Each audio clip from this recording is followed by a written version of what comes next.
Poker Cinéma. Le film du jour, Cube. Alors, film qui partage beaucoup de gens. Pour certains de mes amis, c'est une escroquerie totale, un navet absolu. Pour d'autres, dont moi-même, c'est un film génial, voilà.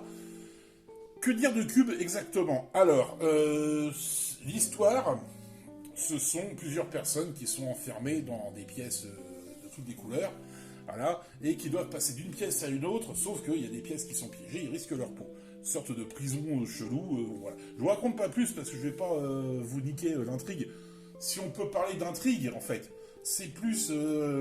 en fait, la prison cubique, c'est plus un prétexte pour explorer l'âme humaine, voilà. C'est un film très psychologique. Alors, il y a quelques effets un peu gore, surtout au tout début avec le mec qui finit en apéricube, en mode cartoonesque, mais faut pas s'attendre non plus à de l'action de ouf et tout ça. C'est un huis clos psychologique, Bon, alors, il a été réalisé par Vincenzo Natali, qui, à mes yeux, n'aura fait que ce film-là de bien.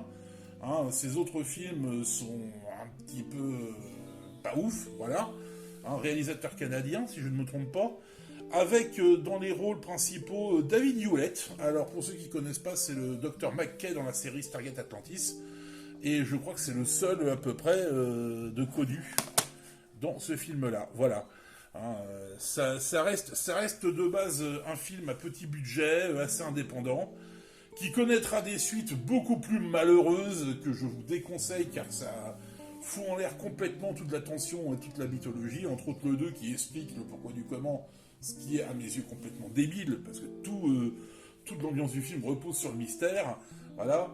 Donc moi c'est un film que j'aime beaucoup, que je recommande, et que, ma foi, qui mérite le détour, ou au moins de l'essayer pour se donner son avis.